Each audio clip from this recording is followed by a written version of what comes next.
The Orientation and Mobility Specialist Association presents Wheelchair Orientation and Mobility, including Wheelchair Guide Dogs, presented by Lee Stanway. This presentation took place on November 9th, 2023 at 7 p.m. Eastern Time. So wheelchair orientation and mobility, and we're going to look at guide dogs as well. So what are we going to cover this evening? We're going to look at how we use person-centered principles during assessment to define and understand the person's needs, and from that then decide on what kind of mobility program is best for them.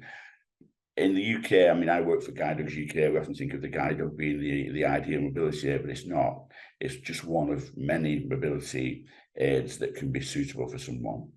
So we'll look at what some of those other mobility aids might be, but also how the guide dog, as well as supporting people who are wheelchair users.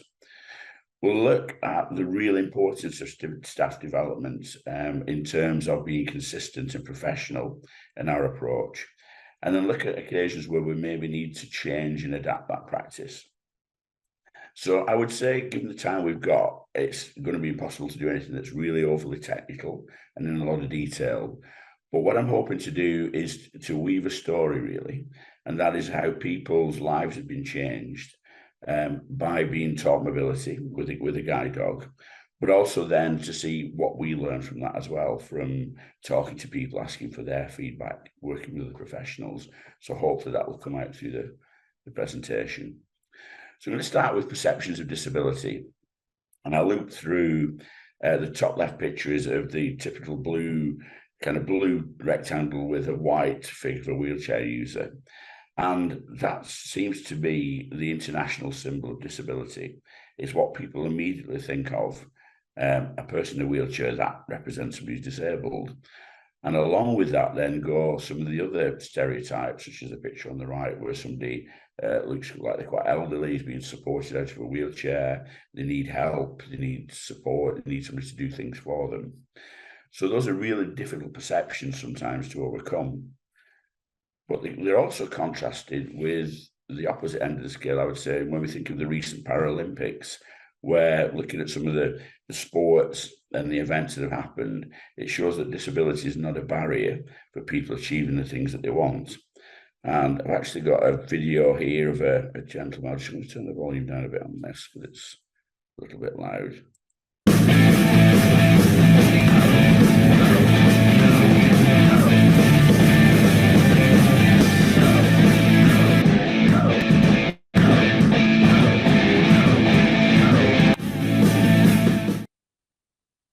So clearly somebody who's a wheelchair user is determined to achieve a goal, and for him that's to do some indoor and outdoor climbing. Yeah. So I looked around at experiences of people in the UK and came across a website of a disability charity called Scope, and these things really resonated with me. One person said, "The awful thing is that when I get out of my wheelchair, because I need to do, the general public can be so abusive. Like, they know people use wheelchairs and people use white canes, but it doesn't occur to them in the slightest that some people need both." Another lady said, "I recently had an occupational therapist recommend me for a motorized wheelchair, but when the letter came, one of the top reasons they decline is if the user has any visual impairment. As I live on my own and don't know anyone in the area, I struggle the best I can." And that was something we came across quite frequently, that provide our National Health Service, their guidelines are if somebody's visually impaired, then it's impossible to drive a manual wheelchair, which we know isn't true, but it's one of the barriers that people face. So let's talk a little bit about Guide Dogs in the UK. So this is the organisation I work for. We've probably got about 1,600 employees. We were established in 1931, and since then over 36,000 guide dog partnerships have been trained. But unbelievably, up until 2009, so very recently, nobody had ever been trained with a guide dog as a wheelchair in the UK. It had just never happened. That changed in 2009 because we got a lady called Steph, who was in the mid-20s, and she contacted us and said, "Look, I'm a wheelchair user. I have an assistance dog called Vegas, but my sight has started to deteriorate to the point I can't get out. So I've got this dog, it walks alongside my chair, it does lots of tasks for me. But when I'm getting out in the environment, it's become so difficult. I'm just stuck at home and I'm dependent on carers for every aspect of a daily life. The condition she had was called Ehlers-Danlos syndrome. Some people might have heard of that, but it involves hypermobility, quite a bit of pain and discomfort, fatigue, and she needed a high level of care. So hoisting in and out of bed, a lot of support for her care needs. So she felt that her independence was very low and was worried by a deteriorating sight, but determined to do something about it.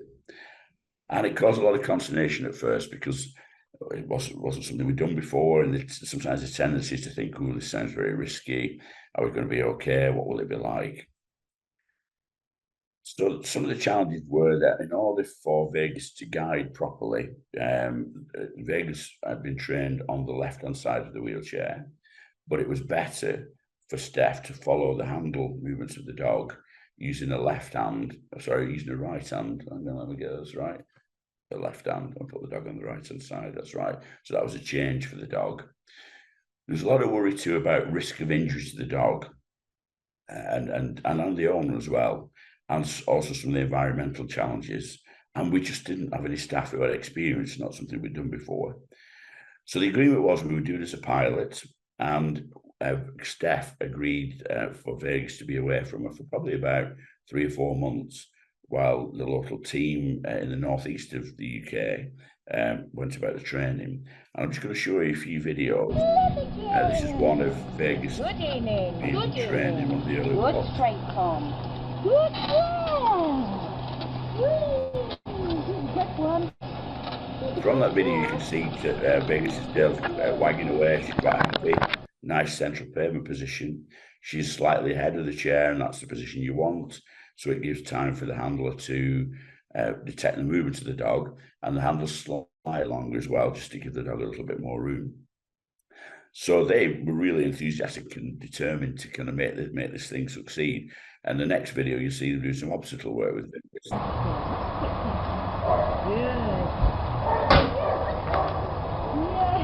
Again, lots of use of positive voice coming in and out of obstacles. Each. Oh, nice. Yeah. Oh. So when I asked the team how they'd gone on, the manager of the team, a gentleman called David Bailey, said to me, actually, it was quite hard. He was describing one day where he was going at quite a speed in the chair, and suddenly he misaligned himself and went into a bush, and he couldn't take the control stick back. So the wheels were spinning, and somebody managed to grab the dog and had to kind of extricate himself. And he realized that actually there was a lot more to it than he thought. So when he started to train Steph, there was a lot for him to learn. This is David in the picture here. Not least was thinking about each day going out with Steph is that she had an adapted vehicle. So there was a technique for actually getting Steph into the vehicle and making sure she was secure and comfortable and getting the dog in afterwards. So David had to learn that and work with Steph how best to do that. He started off, she lived in the seaside towns. The picture here is what we would call a promenade walk, and this was just a really good section of sidewalk or pavement, as we say in the UK, that had very few obstacles, but just an opportunity for Steph to learn to follow the dog on a very wide, quiet area. Once she got the hang of that, we then moved on to withdrawing the support and letting staff do some of that on her own, and then moved to more complex routes. This is where there's a crossing point and very narrow up curve where the dog's going to do a tight turn, and it's got to be really, really fluent. So it was great to say that Steph was successful in her training, and at the end of the 3 or 4 weeks that she had training at home, we agreed that she would maybe do local routes initially, and that was to make sure that if she went off exploring, she didn't suddenly come across an area where there weren't slope curves or it just wasn't conducive. And the local TV and radio got hold of it, and the next thing she was on television telling a story. Amazingly, that within the following 2 weeks, the phone just went mad at guide dogs. We got, I would say, 40 to 50 inquiries from people saying, "Look, we're visually impaired, we're in a wheelchair, please, can you help us?" So it led to a collaboration with one of the assistance dog organisations that had trained Vegas, initially Canine Partners, and we did a road trip, which I'll come back to in a second. There were a number of reactions from guide dog staff. Some people really enthusiastic, other people not so convinced. So it identified a need for us to say, look, we need to create a better awareness about this and make sure we learn some lessons if we're going to make this a successful program. So the road trip, so those people, we rang each one of them up and explained that we were going to run a pilot, but we couldn't work with everybody at once, and that we were going to select maybe a few people depending on need, but also whether they had a motorized or a powered wheelchair, which was important.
Lee, you're muted.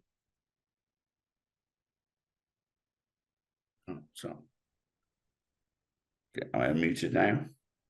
Yes, you're good. Yeah, this lady stuck out of my head. She'd had her legs amputated. She was visually impaired.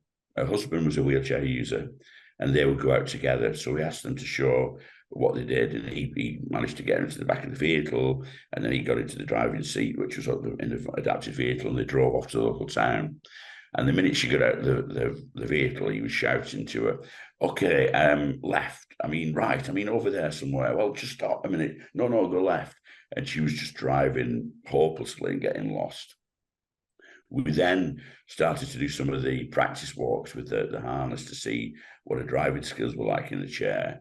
And unfortunately, she was really struggling. And I thought, Lee, I'm sorry. If your presentation is meant to be up, it's not. Okay. Bear with me a second. Let me go back to Zoom.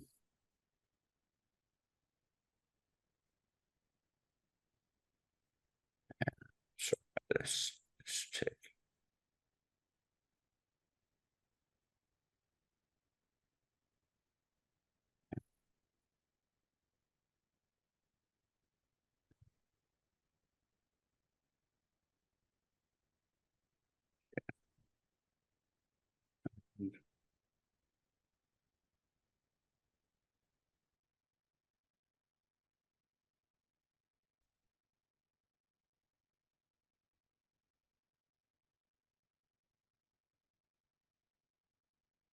How's that? Is that come back up? Yep. Super. Okay. Yeah, thanks for letting me know. So one of the questionnaires that we did to try and understand people's abilities and to work with them was it had to be a motorized chair. One of the probably practical reasons for that is that if somebody's trying to follow a guide dog and it involves using one arm to hold the handle and feel the way the dog goes, trying to propel a manual wheelchair effectively will put people in a circle, or it makes it very hard to get the chair to go straight. And there are ways around that. But one of the things we set out at the start was still it could be easier if we trial this using a powered chair. The environment was important for the reasons I've mentioned, having drop curbs and flat pavements that were wide enough for access for a wheelchair, and also for the person to be able to drive the chair safely to a high level. And that was because what we didn't want was the person bumping into the dog and the work would quickly break down. It was better if people knew the home area, and also for us to understand what kind of care or support they needed as well. And sometimes that was for practical reasons, that if they wanted a guide dog and the dog wanted to use the toilet, then sometimes that was care staff that would have to help them with that. And sometimes care staff would say, it's not my role. So that was an important thing to understand. So I'm going to talk a little bit about Malcolm. Malcolm was the second person that we trained.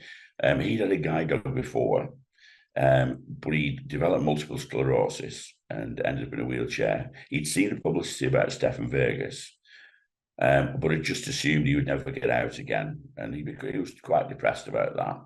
So we went out to see him, and he was such a motivated guy, but he just lacked a little bit of accuracy with his wheelchair driving skills. And we told him that, and he said, okay, that's fine. Come back and see me in 6 months, and I promise you my skills will be better. And he went out every day with his family, and they helped him until he got to the point where he really became quite proficient. And we were really impressed by that. So we had to think about the type of dog for him. So we looked at our breeding program. For him, it was a slightly larger dog, but with good social behavior. Because again, if you're controlling the chair, it's difficult to give a lot of attention to the dog, even if it's just to take the lead or influence the dog. You can't really do that. So you need a dog that's really quite biddable, very positive about work. And also, if it's going to do some of the task work, it enjoys playing retrieving. So this was an example of teaching Malcolm orientation. So he's actually come along the pathway here and wants to turn left. But it's really important that he comes to a stop, he positions himself, he thinks about where he is in the environment. So in this case, he's got some residual vision that allows him to see the contrast between the tarmac and the paving, and also for the dog to be very still and not trying to move about, which would disorientate him. And then he makes the turn and carries along the pathway, using the distinction between the two sets of pavement to be able to align himself as well.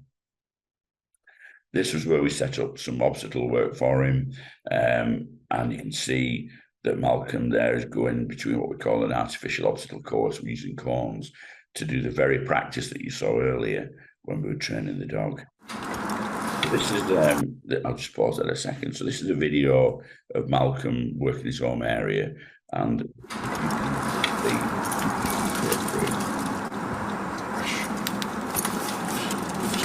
so the first thing is, when it's adapted, is that the dog's got a grip on his knee, hands on. So again, it's a positive exercise for the dog. For some reason he puts the hands on after. I can't quite remember why he does this, but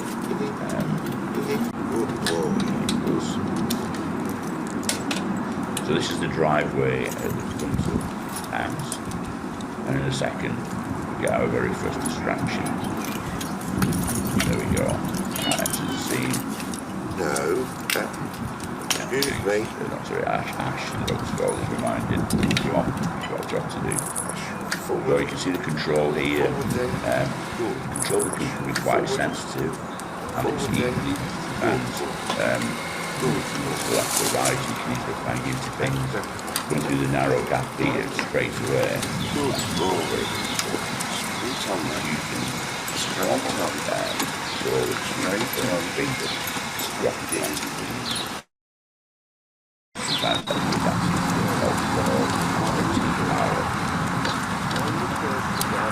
we're coming to another turning point, a white line, which is ideal type to identify. Nice steady left turn.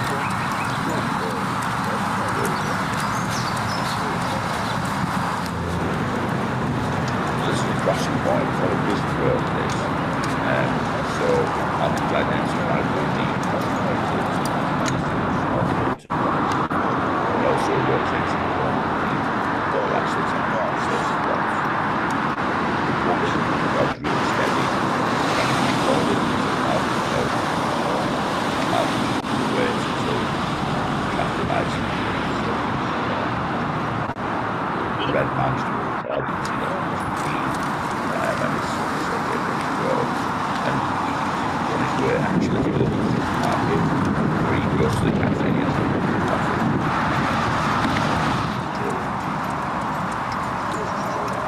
Back again, you can see the white line, which is really helpful as an orientation point. And in a second, he's going to cross the road, but he can't cross it in a straight line. The reason for that is that the slope curve that enables him to go into the road isn't reciprocated on the curve, and so he has to go diagonally across the road. Now that's not to be a frequent thing. And then the second the dog will come across him to the right, and he's got to slow the chair right down, otherwise the dog will press it up into it. So the dog will go off, so you almost stop the chair as it turns into the driveway. So he makes it a little easy, but there's a lot of practice and hard work going into that, and a bit of a moment of celebration at the end. Tell him he's a good boy. Hey, Lee, can you hear me? Yeah. Pause for a moment. Okay. I'll tell you what, I'll show the end of this video and then I'll Hang on, Lee, we can't hear you. Tug, tug, tug, tug, bring it. Good boy, good boy. That is a good boy. Good boy. Take it. Good lad. And Ash, tug, tug, tug, tug, tug, tug, tug, tug, bring it. Good boy. Ash, tug, tug, open, tug, tug, open. Good boy. Good boy. Where's that pup? Good boy. Come. Good boy. Good boy. Ash, fetch it. Fetch the remote. Fetch it. Bring it. Good boy. Good boy. Oh, you got your treat there. Dropped it. Good boy. Oh, fetch it. Fetch it then. Ash, bring it. Bring it. Give it, Dad. Bring it. Bring it. Good boy. Good boy.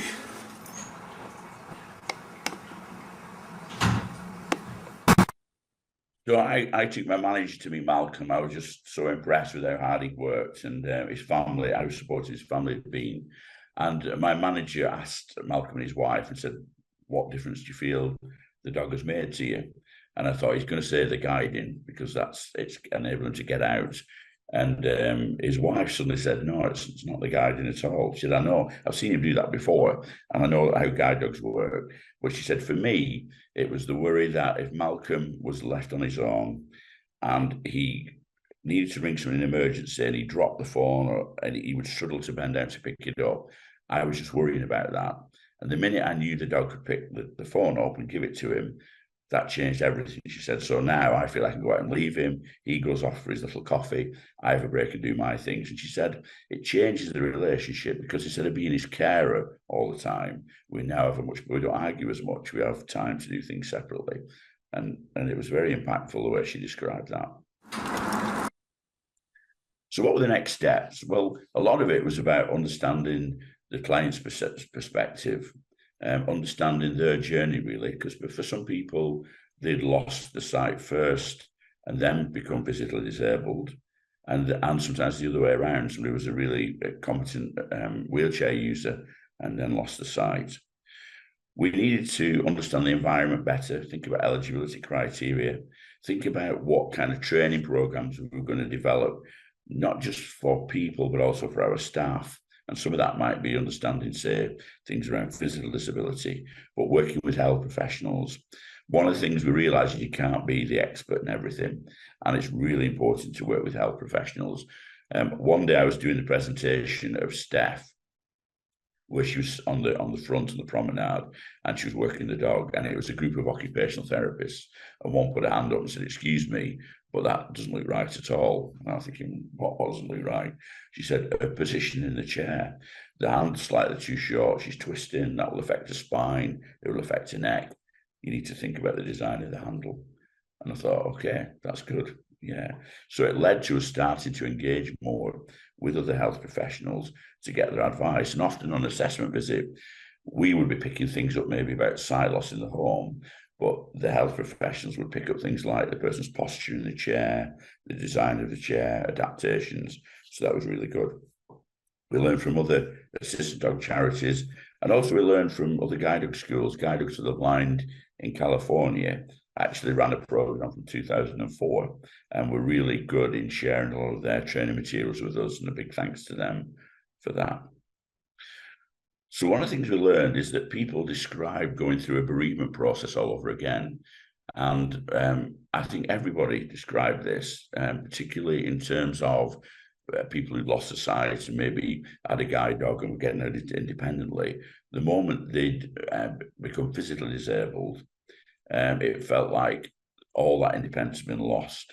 One gentleman we went to see, he'd actually had a guide dog, become physically disabled, and just bought a wheelchair from an auction site, and he realised he couldn't get it even out the front door. It was all full of scrapes and bashes, and he was so depressed. Another gentleman described his journey and becoming physically disabled and reaching the point where he just one day went and got himself into the road, hoping that a vehicle would knock him down. And he realised he was at a low point and went and got some advice and some counselling, and he came through that. And when we got to see him, he said, look, I'm ready now. I've been through this counselling, I've been through my bereavements and my difficult times. When do I get the guide dog? And he was successful. The other thing that people said is the reliance on other people. I remember Steph saying this was a big thing for her, that all throughout the day, carers would come, they would get her up in the morning, they would put her to bed. If their schedule didn't permit, they would say, sorry, Steph, we're going to put you to bed at 7 o'clock this evening because we've got something else to do. And she would have to wait in bed till the following day when they came. So that moment when she was on the promenade and the carer would drop her off, and then off she went on her own with the wind in her hair, no carers, that was her, and it meant so much to her, and it was lovely to see that. People described sometimes as well fatigue that they felt, or the fact that when you're in a wheelchair, and it sounds obvious, but we didn't realise this at first, that you're not physically moving. So for an ambulant person who's walking for 20 minutes, you're going to feel quite warm. A wheelchair user can become really, really cold within 5-10 minutes. You've really got to think about the weather and the person being wrapped up, or making sure your training sessions are shorter. And some of that depends on health conditions as well. Some of the assessment process was looking at where people were on what we would describe as their own mobility journey. So, as I said at the start, often people ring guide dogs in the UK. Maybe they've lost a sight recently and they think actually a dog is the perfect solution, and it's not. Sometimes it will give people more problems, and sometimes the solution for people is to get support in different ways. It might even be around communication, independent living skills, lots of other things before a dog becomes the right solution. And the work done by orientation and mobility specialists in teaching long cane and other orientation mobility skills has proved absolutely invaluable for people who are trained. So the gentleman I described, who bought his own wheelchair from an auction site, we managed to get the orientation mobility specialist from the local guide dog team to go out, and she taught him to drive the chair. And within a few months, he was fine. I went back to see him, and he had a big grin on his face, and he said, yeah, I've got it now. So that was so important. Understanding sense of loss, understanding that dependence on others. So when we talked about maybe grooming a dog or looking after a dog, it was important to give people the opportunity to do what they could within their ability. Too easy to say, oh, your carer will groom the dog or your carer will feed the dog. And actually the person would have to say, look, I want to do that.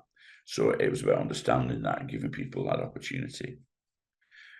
Sometimes people had additional health problems. Sadly, some people, that might be a life-limiting illness that really is difficult to cope with or deal with.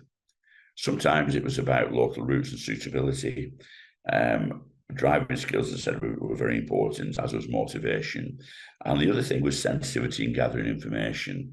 I was always very aware when we were talking to people about care needs that it was really important to be sensitive and allow people to give you time to discuss that they may have. They may have quite personal things that they might not want to talk to you about on a first visit. So it was about developing trust and the relationship so people would share that with you. So we talked about person-centered principles, and really that is the person is at the center of what we do in that customer journey, and their needs, goals and aspirations are what drive the way we design the mobility training course and the way that we support them. Good to recognise what those barriers are to greater independence. One lady we went to see, and she described sitting in four walls and being depressed, and she wasn't going out. She was desperate for some kind of support. And we thought, yeah, I can really see this. And then her husband came on and he said, oh, I hope you're not thinking about getting a dog. And she was a little bit embarrassed. He said, because I do enough caring. I'm doing this and this and this, and having a dog would just give me one more thing to do. I'm not supportive of it at all. I'm really sorry. So when we left the visit, I spoke to the local team manager, and he said, I'm going to go back and I'm going to have a chat with this guy and see if we can change his mind. And with a bit of advice and a bit of sensitivity, eventually this guy got on board. But that could have been a real barrier to her kind of progressing with her application. So as I said, sometimes it's the services to support the person. With the gentleman who I mentioned before was taught driving skills, it also led to him getting a community occupational therapist, and they did lots of adaptations to his home, widened the doorways, made his bathroom much more accessible, and those were things that really helped him. So yeah, supporting with skills, referring to other professionals. It was important to set eligibility criteria because of the 40, 50 people that inquired initially. We just weren't in a position to train that number of people. So we agreed that the person had to have a motorised or electric chair, not a mobility scooter, and I'll show you a picture of what that is at the moment, or a manual chair. Driving skills are a really important part of that, having an accessible environment, ideally to be able to use both arms so that if you're following the dog, you've got the one arm and you've got the other one using the control of the joystick. Being able to meet the needs of the dog with support from friends and family where required.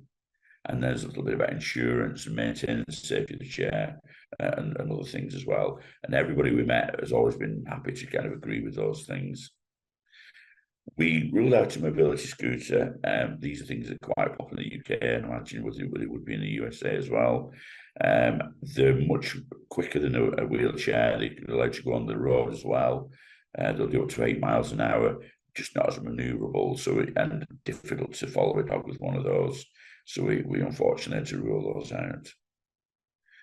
So the challenges as well that we talked about were staff with the appropriate skills. And when I said earlier that staff had very mixed views, I did a little bit of a presentation at a team meeting, and one gentleman was really honest with me. We came out of the meeting and said, I'm going to tell you now where I stand on this. I think it's dangerous and I think it's awful. So I thanked him for his honesty, but made a point of just updating him when we train people. And eventually came back to me a few years later and said, look, I'm sorry, I was wrong, actually. I didn't realise that you could be successful training people. Other staff were at the opposite end of the scale, and they would say to me, Lee, just give me the dog and this will be fine. We can do this, we're committed, and just refer us, we'll do it. It's quite easy.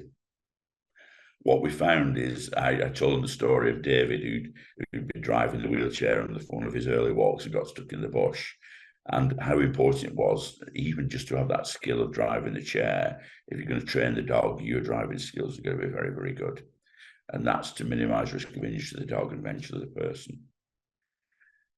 So a couple of other things around understanding physical disability, adapting to the training environment, recognising that the training programme may take a bit longer. Steph, for example, because of her care needs and the carers coming in, it might take an hour to get her ready to go out for a walk. And then after 20 minutes, she would say, look, I'm really fatigued. So she'd have to go back and have a rest and come out again. So our traditional programme went out the window where to change that and give her more flexibility. And then again, the other thing that we looked at was, it was amazing how many hazards there were. And I think when we started to do more staff training, you look at the environment differently. It's amazing how many shops don't have access, or they maybe have a little bit of an entry into the doorway, but it's just too high for the chair, or there are slopes or pavement design that just makes it really difficult for a wheelchair user. And you do see quite a lot of this. Here's one example in a town where somebody come along, dug up the tarmac so the paving stones are okay. Imagine in a wheelchair what's going to happen. You're going to really dig down into that hole. And sometimes if you go in quickly, there could be a risk of falling out of the chair.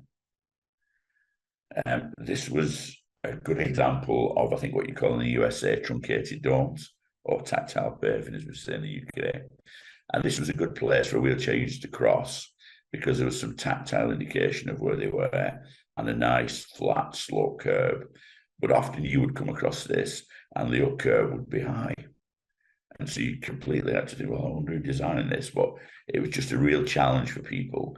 If you made an assumption that the environment was designed for wheelchair mobility, it definitely isn't, certainly not in the UK anyway. This was another issue we faced quite frequently, what we call wheelie bins. And so a certain day of the week, people think, yeah, here's my bin, I'm going to put that outside for the local council to pick up. Somebody comes along in a car and parks, and suddenly it's really challenging to get through those small gaps. This was one not too far from where I live, and again, some roadworks being done, but they completely blocked off not just the road, but the entire pavement as well. So there was no way of somebody getting through there, and just again, maybe a bit of thoughtlessness and people not thinking what they were doing. This was a particular challenge for Steph. She actually goes along the pavement and then makes a 90-degree to the right to go across a control crossing.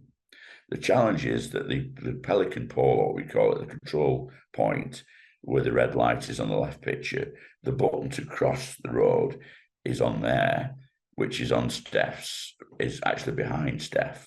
So she pulls up, she's got to reach through these bushes, getting wet and full of insects, push the button, and then turn very, very quickly to try and get a 90-degree turn and across the road. And again, just a little bit of clipping back of hedges and some thoughts around design would have really helped her. So at this point, I'm just going to take a little bit of a break just to get you to think about yourselves as professionals in terms of maybe the support or training experience you've had, and maybe put that in the chat and we'll review that. Yeah. Sorry, Lee, this is Megan. We have some questions in the chat. And also, when you were playing and describing the videos with the traffic, it was a little tough to hear you. So could you give just a brief summary of what those videos were depicting? Was it the one of Malcolm? Yes. Yes, okay. Yes, so there was a lot about orientation for Malcolm, and that he had some residual vision. So he would use the contrast in the pavement to line himself up, but make sure that his turn was done at 90 degrees and done slowly. Sometimes it's easy to just let the dog anticipate and move around, but actually for control purposes and minimizing risk of injury, those were quite precise turns. When he got to the road crossing, there was actually a box that he pushed the button and a small cone underneath that rotated when it was clear to cross. And so it was really important that the dog remained very, very steady, and that he waited to give the forward command to the dog only when it was safe to do so. So I think those are the main things on that video. Any other questions around that?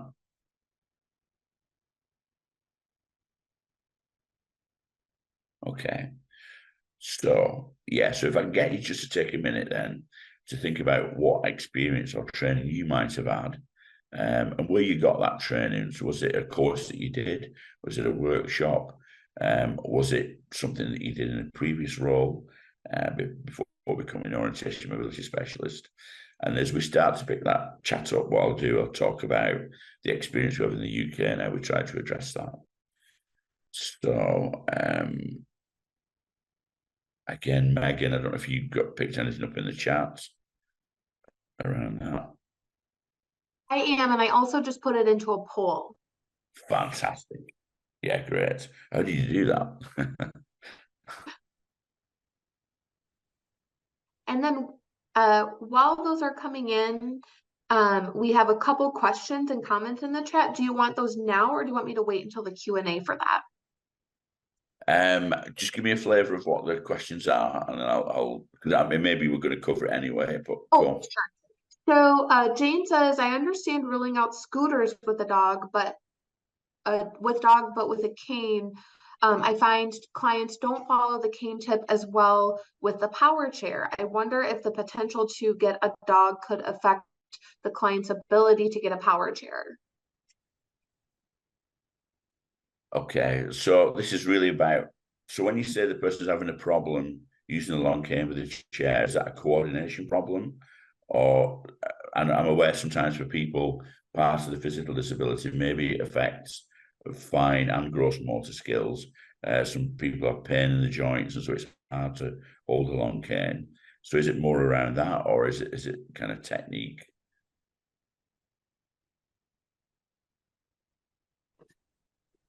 I don't know. Well, I don't know. I think somebody from the US might have to weigh in on this because I think it's more a matter of insurance. So if a person did all of the readiness training to get a guide dog, but they had a manual or mobility scooter, if a letter from a guide dog school saying that they have the potential to obtain a guide dog would convince either medical professionals or insurance agencies to sign off on a power chair, when maybe medical professionals are saying, oh no, you're fine in a manual, you're fine in a mobility scooter, you're fine in a, you don't need a power chair. It's more about somebody else deciding for my student whether or not they can have a power chair. Now, I don't really, as a cane travel teacher, I don't really like power chairs. But for the dog, I totally understand why my preferences would just not work for a dog. Yeah, you'd run over the poor guy. Anyway, but it's more about if, say, Guide Dogs for the Blind started training wheelchair users again, if they could say, hey, you know what, George is ready for a guide dog, but he has to have he has to have a power chair, if that could be used to persuade medical professionals to loosen the strings on George and let him have a power chair instead of running around in a manual or a mobility scooter that, you know, he might have bought from a Salvation Army or something, you know, not necessarily gotten through his medical people. That's a great question. That's a great question. And we face the same challenge in the UK, in that there are a number of ways people can obtain a chair. One of them, the main way, is through the National Health Service. So that would be for somebody without sight loss. So they become physically disabled. The local wheelchair services would have an occupational therapist assess that person and then give them a chair. There are other ways you can purchase them. You can get them through charitable trusts. As you said, you can buy them from secondhand.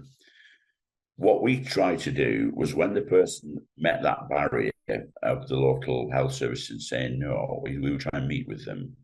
And I did this a number of times, went out to meet the team and showed them a brief video. And it was amazing. And on quite a few occasions, people would say, wow, I didn't know you were doing this. We will now work with you, and we'll provide an occupational therapist to help prescribe a chair. We'll come out and do some training with you. And that happened on quite a few occasions. Sometimes those local authorities and health services were obdurate. They were just like, no, our rule book says no. And so that then creates a real challenge, because what we couldn't do as guide dog mobility specialists is say, well, we know which chair you need, go and buy it from here. We'd have to say to the person, you need to go and get professional advice. And above all, please don't get the chair unless you need it. Because some people would say, right, I'm off, I'm going to buy one, because that'll mean I get a guide dog, and it doesn't. So we had to say to people, you need to be aware, you know, it's something you need.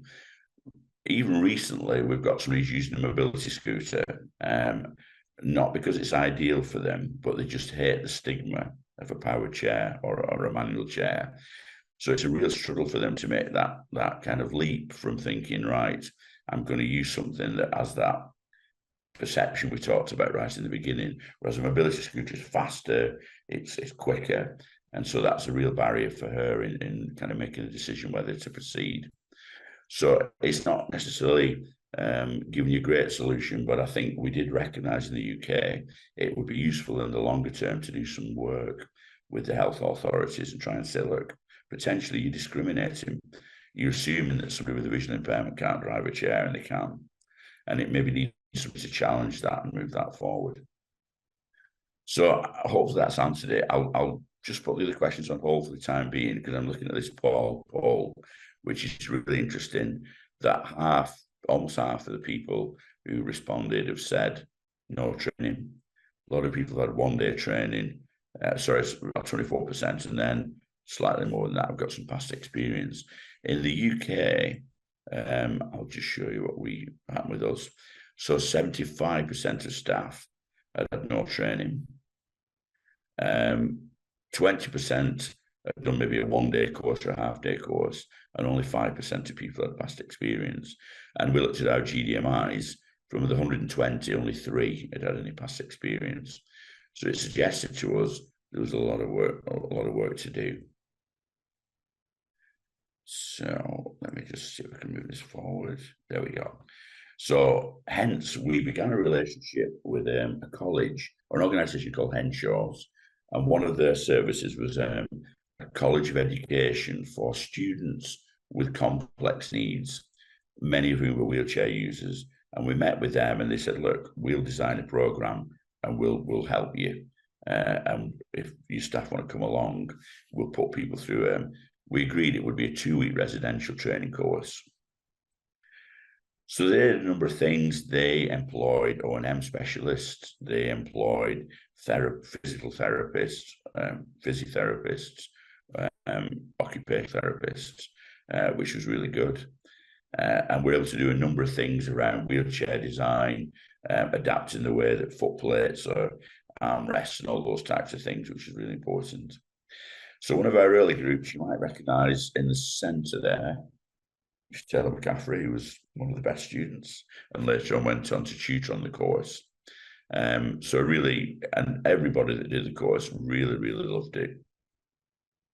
There was the gentleman who worked at Henshaws, Martin, a terrific guy, and he was so passionate about the whole programme and got us practicing initially in manual chairs before moving on to using powered chairs and using SimSpecs. There's some theory work as well, but not too much. We decided a lot of this stuff was practical and giving people experience. And the group as well developed a driving competency framework to give us a way of testing driving skills, but looking at what we were looking at. So things like reversing in a straight line, moving forward in a straight line, turning at 90 degrees, going through a doorway, coming up to a table, all those types of things. And they were contained in this wheelchair driving assessment.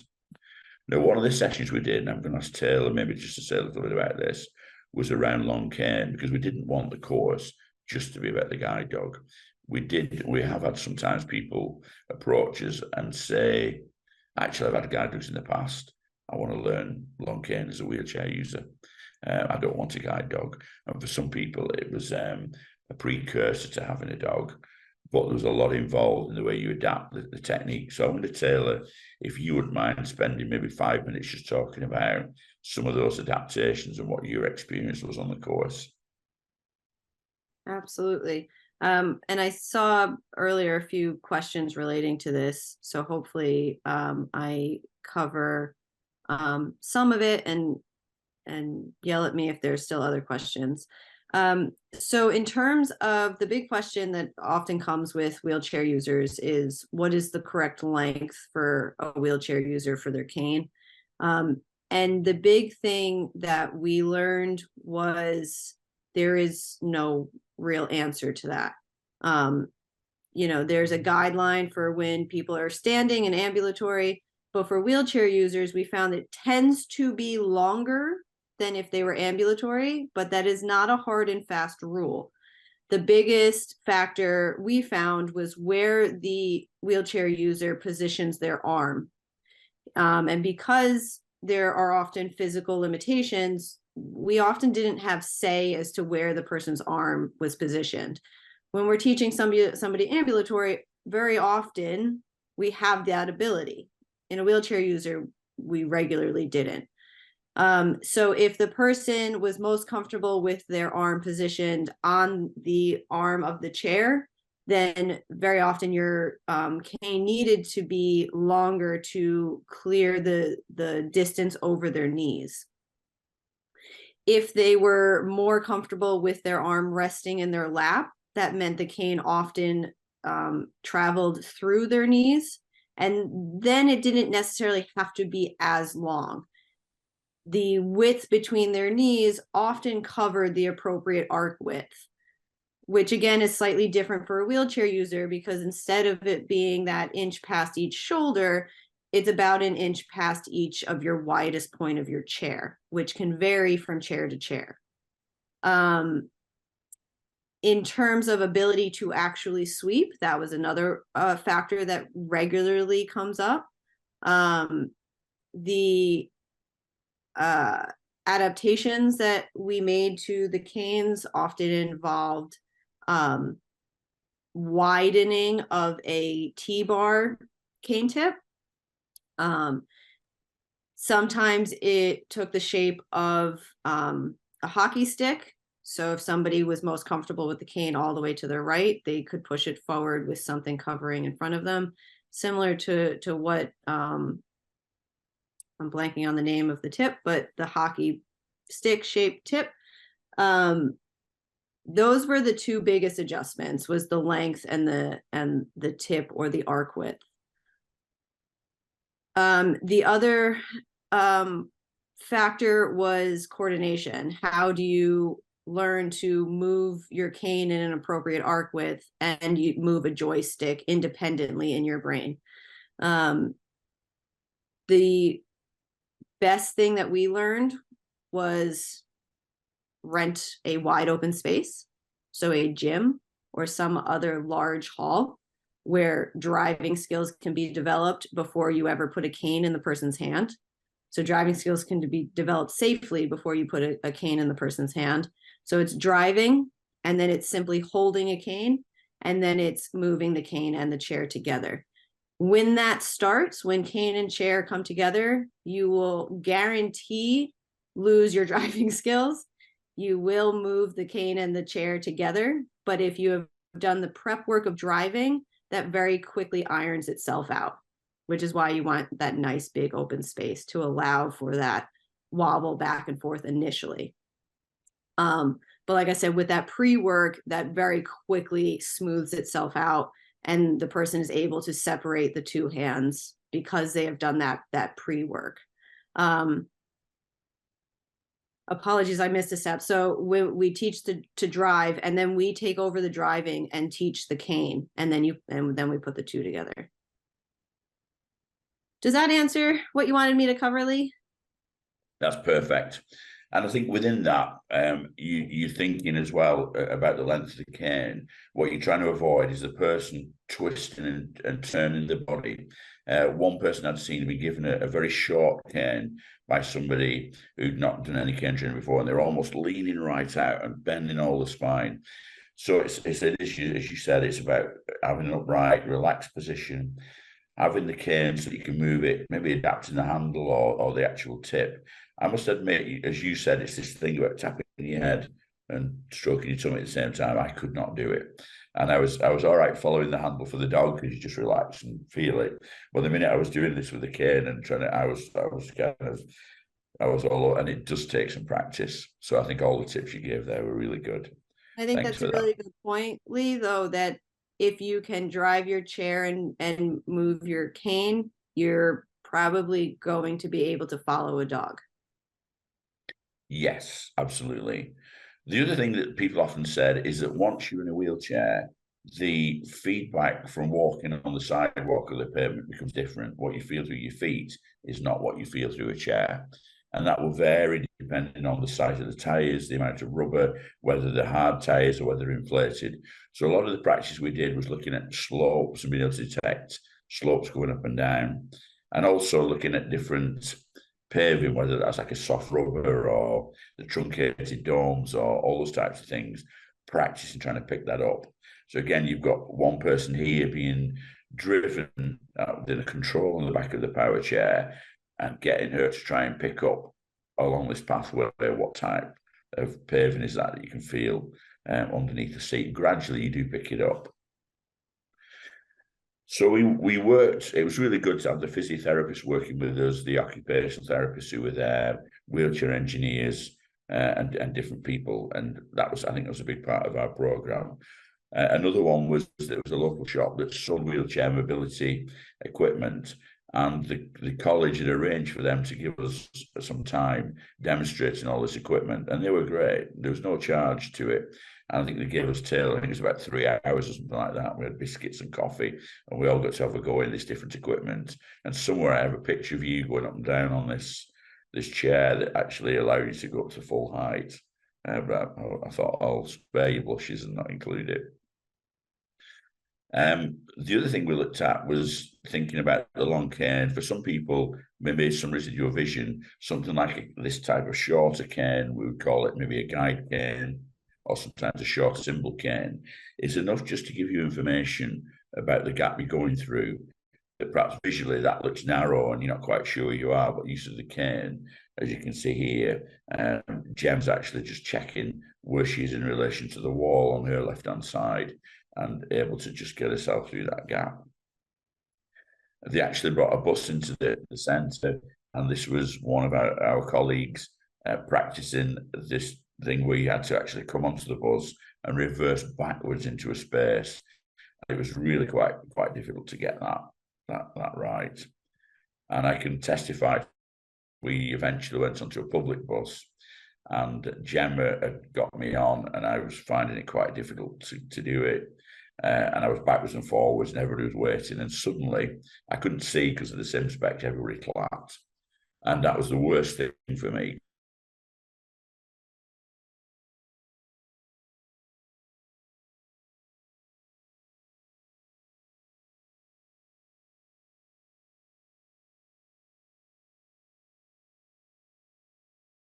You can't simulate what it's like to have sight loss and to be physically disabled, but it just made you stop for a minute and think, yeah, okay, I'm going to be maybe a little bit more sensitive or caring and supportive in the way that I approach working with someone. So these were some of the pictures of practicing the handle work, and Taylor mentioned before having a nice quiet area. There was a to give people room where you're not going to bump into other people. And at the bottom, 2 of the instructors are practicing using the guide dog harness and handle. So since 2009, we trained 26 guided partnerships. Relatively speaking, it's not a large number, but I can honestly say that all those people that have trained have said that it's changed their lives. 2 people we have waiting for training at the moment, and 6 are going through the assessment process. And consistently, every few months, we get an inquiry. We also continue to try and build on the things we've learned and get feedback from people to say, look, how could we have done that better? How could we change the way we do it next time? Continuing to work with other professionals to try and challenge the status quo about the attitudes of people who are visually impaired driving a wheelchair, and support people on the mobility journey. It's not necessarily always about the guide dog. So this is one of our instructors who uses the chair that is actually a manual chair, but we power back to the wheels, like little more the wheels. It's a little tough to hear you. Sorry. So that again. It's a little tough to hear you over the video. Right. Okay. I'll tell you what. I'll let the video play and I'll talk after. Yeah. Okay. Thank you.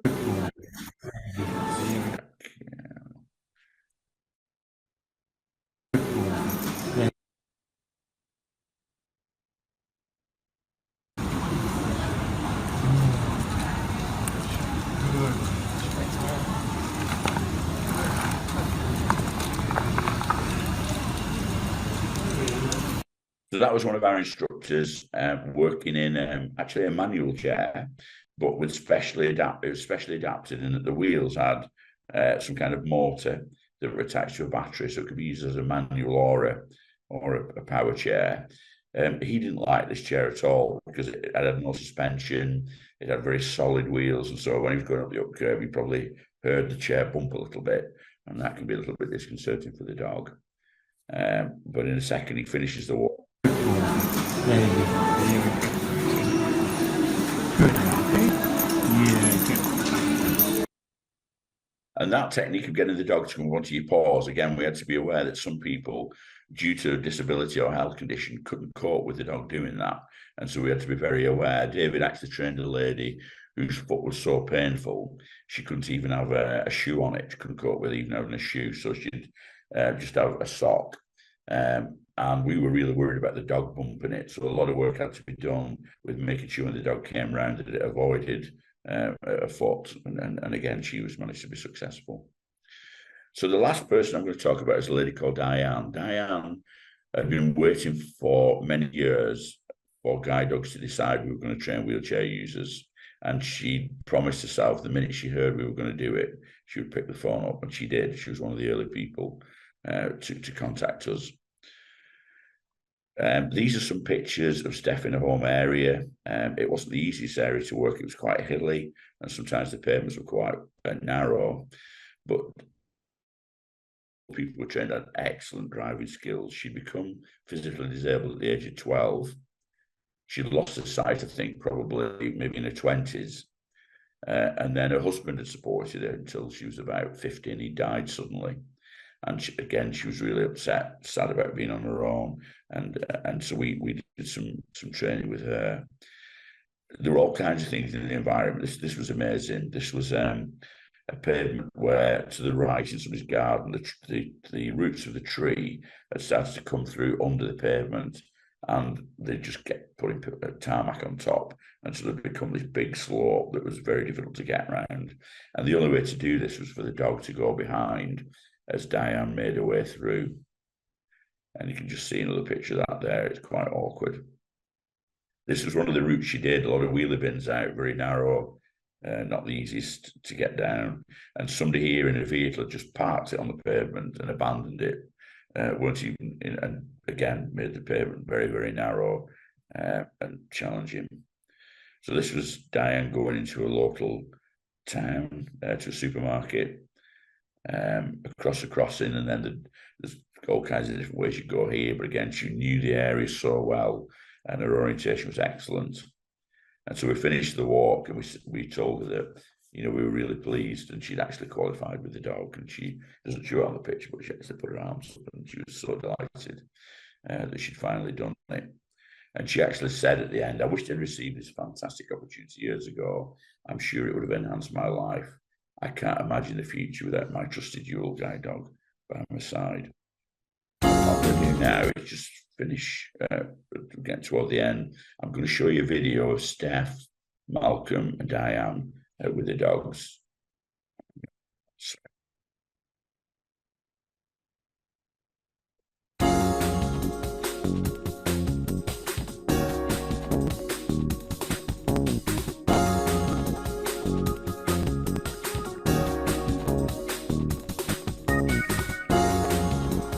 People say it's just a dog, but it's not. It's life-changing.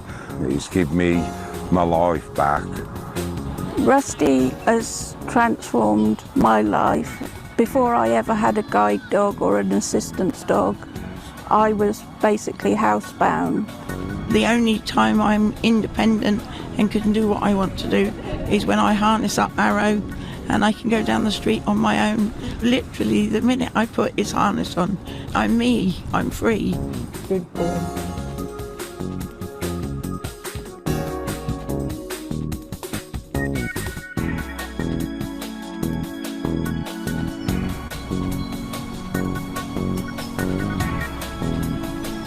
At Guide Dogs, we breed 1,400 pups every year. And of that 1,400, a very small number, fewer than 10, will actually go on to become dual-trained dogs. Lovely. Good boy, straight up. Lovely. Now, dual-trained dogs are dogs that are not only bred and trained to guide blind and partially sighted people, but also offer special attributes that enable them to also work with people with additional disabilities. Yes. While we work with people who are blind or partially sighted, when we get requests from people with additional disabilities, we need to bring in the expertise of other organisations who work with people with physical disabilities. The Dual Dog programme really helps people develop their outdoor mobility so that they don't have to rely on anyone else for them to go to where they want to, be it the shops or work. So it meets their needs in many, many different ways. Good girl. That's it. Good girl. bring it here. So she's going to bring it to my hand.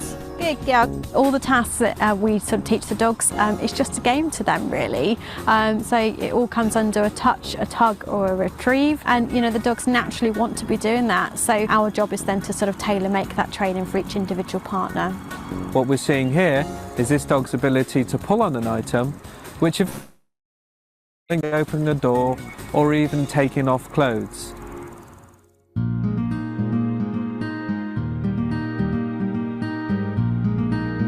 I don't have to rely on friends and family to take me out. I can just tell him to get his lead, his harness, and out we go. He gets the money out from the cash point. Up, get it. I put the card in. Good lad, well done. And then he takes the money out and hands it to me. Now up, get the money. Get it. Good boy, well done. When he picks up anything, I don't even have to tell him. If he hears it drop, he picks it up for me. Arrow, go find Leslie. He can get the post, open and close doors, get the washing out the washing machine. Good boy. He can bark on command if I can't speak enough to get assistance. It's just a simple hand gesture, it makes him speak. He'll undo a door, there's a ball from the handle on a piece of rope, and you tug open. In a wheelchair you've got to go forward and then back, but with Ash you go straight through. When we go shopping, good boy down, he takes the items off the shelf. Look, Tim, get it. Bring it here. Good boy. And then when we're at the checkout, I give him the purse. Take, up, give. Good boy. He'll take my shoes off. Give. Pull my socks off, and he'll pick the phone up. When it rings, bring it to me. Even if I drop something in the middle of the night, he's there to pick it up. I don't have to wait until the morning for a carer to come to help me. Oh, I can't even remember. There's so many different things that he does. He does everything, really. I feel a much more happy, confident person with him, but I wouldn't be able to do the things I do without him. They become your arms, your legs, they become everything to you. They all link to the world. Sit. Release, okay. Rusty's basically my helper 24/7. He's very good. He's just my right-hand man, really. I couldn't be without him now. He's like a soulmate. Wherever I go, he comes with me. No matter what you're doing, he's behind you. He's like a shadow, really, but the best shadow you can have.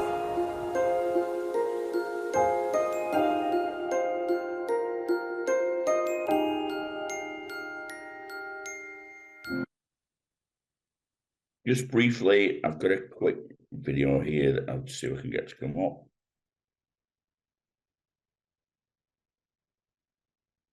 And it's just a quick video shot of somebody using a power chair with a cane.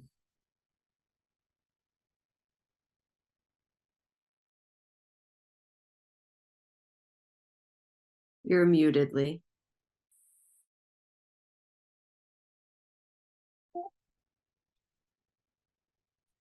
Can you hear me now? Yes, and your screen isn't shared yet. Okay, I'll share sound. Let's do. Is that okay? Is that back on? Yep, you're back. Fantastic. So one of the questions sometimes people ask is, well, okay, how do I adapt my skills, to help people with orientation mobility if they're a wheelchair user? Well, I would say some take-homes here. There is professional orientation mobility specialists or guided mobility instructors. Wheelchair mobility is not a new skill. There are new things to learn, but it's not a new skill. All the things around O&M that you've learned and teach are still applicable. And this was made clear when we did the Henshaw's course. You're building on skills and experience you already have. When it comes to expertise, it's the person themselves that is the expert on their health conditions and how it impacts them. And it's about us then developing the trust and confidence to enable people to share that with us. And sometimes they don't want to do on a first visit. People don't want to talk about things that feel personal to them, and that can take time. So don't rush the assessment process. Be aware of the visibility. As a person sat in a chair, you may be no greater than the height of a 7-year-old child, which then affects the way that traffic can see you when you're trying to cross the road, to your view. If somebody's got a headrest on the back of the chair and maybe perhaps has difficulty moving their upper body, that can really make it difficult to turn and to scan or use different techniques. So think about that as well, and also about the person's driving skills and any improvements that you can support them to make. Okay, let's have a look. And then a couple of things here around planning, thinking about the task, managing risk, of course, and then evaluating how things have gone. So that brings me to the end of the presentation. My work and personal email are on there. So if anybody just want to get in contact and ask some questions that are not covered in this next section, that's fine. But we do have a bit of time to ask some of those. So again, Taylor or Megan, is there anything that's come up in the chat in terms of questions? Yes, we had one question that wasn't answered, and it was about, do you only use labs for, what breed of dog do you use for people in wheelchairs, labs only? Good question. So in the UK, we predominantly use the Labrador crossed with the Golden Retriever. And for us, that's the most successful breed of dog we use. Other countries, it's slightly different. You may have seen in the video with Steph, that was actually a collie, border collie, crossed with a Golden Retriever. A very quick, very agile dog, but brilliant for her because it had very quick reactions and her driving skills were very good. It was a nice size of dog. So I think the breed of dog, it's more, I would say, about the temperament and the characteristics of the dog, and the size and the speed and other things are going to vary from person to person. But we found we've been more successful with the Lab Cross Retriever. Thank you. We have about 13 minutes left for questions, and Kristen Sims is going to be our Q&A moderator. So if you have a question or a comment you'd like to share, please go ahead. Just because we have limited time, please try to keep your question to 1 sentence and your comments to 3 points. Hi, so this is Kristen. I'm going to ask you to please raise your hand and queue so we can queue up before unmuting, and wait to be acknowledged before you, wait to be acknowledged before you unmute. So I'll be watching that. And Megan, you'll watch the chat still? I sure will. Can I raise my hand really quickly and just add one Yes, little Taylor. bit? Thanks, Kristen. One of the things that was a big impact on me when I started doing my O&M with my wheelchair students was the fact that, and Lee mentioned it a little bit ago, but that they're not grounded. These students are traveling, hovering above the actual ground. So they're not grounded to anything in their environment. And the biggest thing I learned that I had to go back and teach from scratch was turns. So what is a 45-degree turn? What is a 90-degree turn? Those were really important parts that I initially missed in my early students that I learned had to be a focus of my wheelchair cane training or wheelchair O&M training. So just wanted to throw that out there because it was a big impact on me when I started. Thank you, Taylor. We have Jen. We have 2 questions from Jen. Are all the candidates for wheelchair guide dogs partially sighted?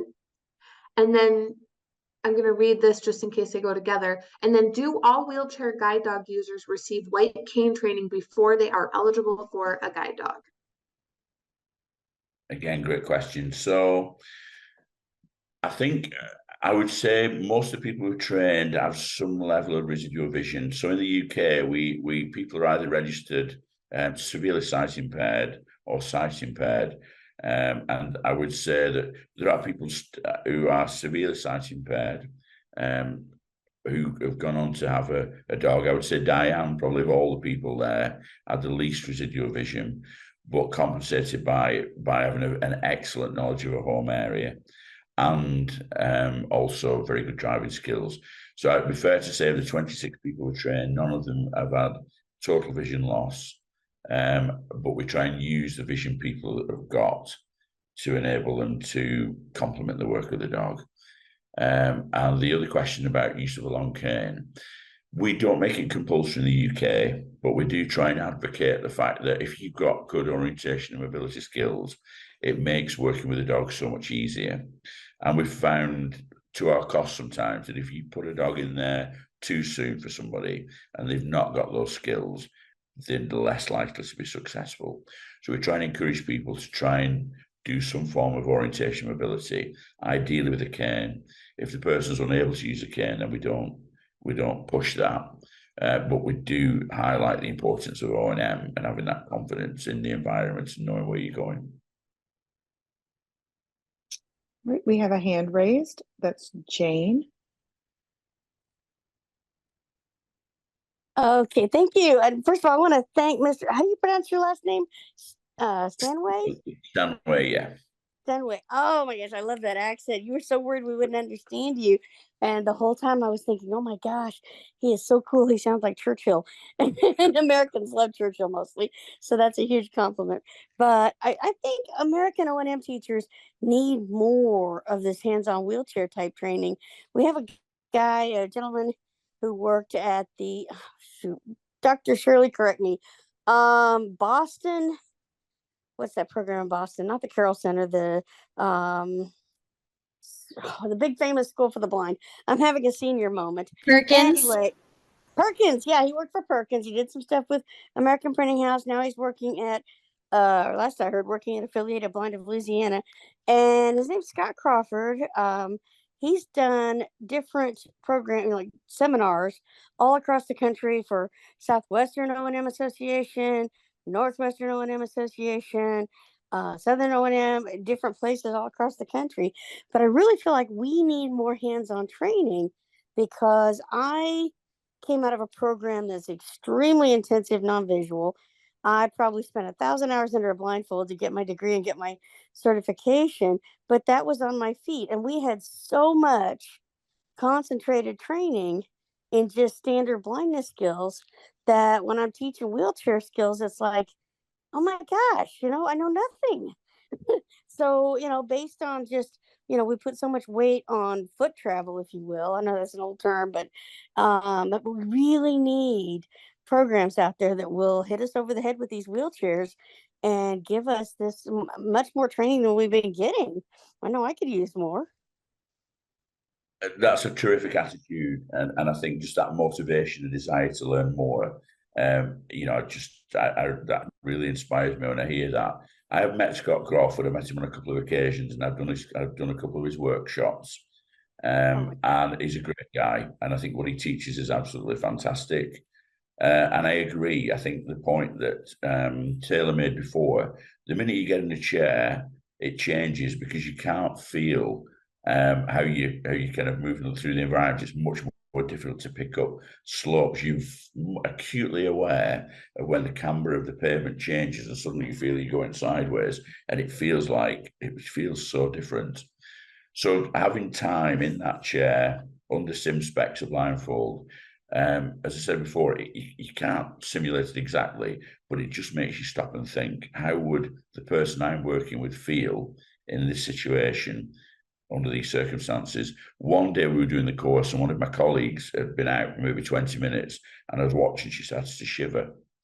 And she said, I'm really sorry, but I'm absolutely starved through. So we swapped places and she got to walk and warm up.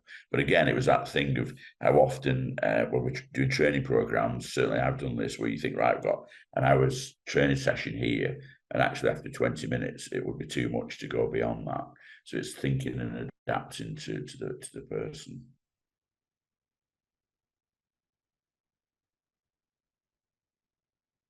Okay, Dr. Shirley?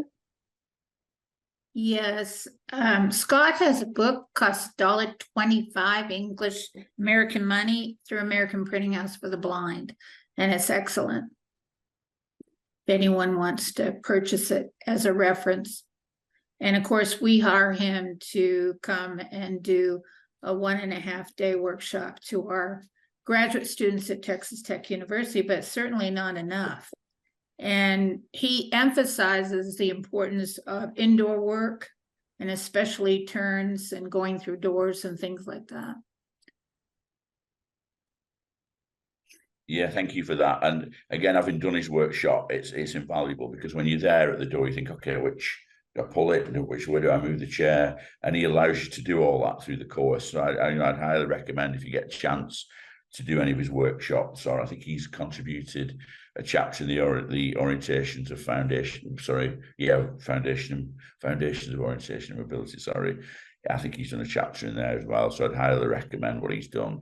I think the only thing I would say, and I've said this to Scott, that's slightly different, I think he has a technique where if he feels somebody's out of control with a chair, he'll get them to pull back.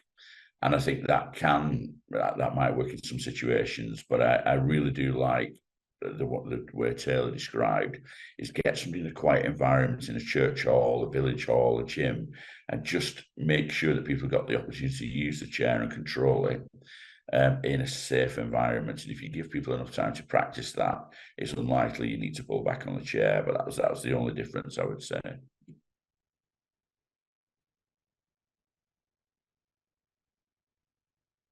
This is Taylor speaking. To both of those points about length of training, when we started at Henshaw's, we were told that we would have to do 2 weeks at Henshaw's before we could go anywhere near a wheelchair student. And I think we all went 2 weeks. 2 weeks. And at the end of it, I think I'm pretty sure when we surveyed everybody said they would not have wanted 1 day shorter than the 2 weeks. We felt the 2 weeks really gave us that hands-on experience and training that we needed. Yeah, thanks, Taylor. And what we did was certificated the course, so Henshaw's recognised it, but they built a competency framework, so it wasn't just a case of attending the course.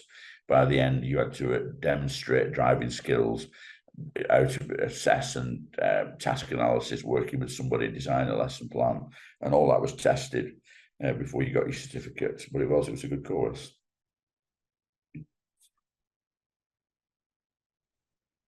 Okay, I see your hand, Jane. I was going to call and make sure that there's nobody else who wants to raise their hand before. Going Okay, once, Jane, go going ahead. twice, going 3 times. I just want to know what Henshaw's is. If you could clarify that. I don't remember if it was mentioned earlier. I missed it. So sometimes we just need to let people know what it is. Yeah, so Henshaw's an organisation that work with blind people in the UK, and they provide different services. But part of their services is this college, which is in the northeast of England. And so it's staffed by O&M specialists, physiotherapists, tutors, teachers, everything you would find in a college, but adapted for students who have complex needs. Sometimes that might be students with autism, a learning disability, but also a wheelchair user as well, visually impaired. So they developed a really good range of skills, and they did training to local authorities. So we were fortunate to kind of go and talk to them. But the course they did for us wasn't a standard course that they delivered to other organisations. It was a bespoke course. And we eventually had quite a hand in trying to design that and improve it through feedback. And then eventually, as I said, we actually tutored on it. So Taylor, I think you did a couple of times, did some really great inputs on that. And we tried to develop staff to be tutors on the course to develop their skills.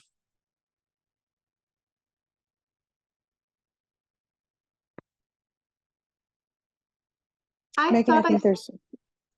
I thought I saw a hand up. Oh, a question in the chat. Oh, Heather says, correct me if I'm wrong, Was it mentioned that he also works with the deafblind community? If so, can we get in touch with him to discuss more about working as an O&M with the deafblind community as it differs from the hearing blind community? And that's from Heather. Kristen. Megan, did you want to talk about what our February one is too? So that's actually going to be the topic of our February session, and Taylor we have to really give Taylor a big shout out because she connected us with both Lee and Melanie, who is going to be our speaker in February, who is going to talk about working with individuals who are deafblind. The Orientation and Mobility Specialist Association thanks you for watching this recording.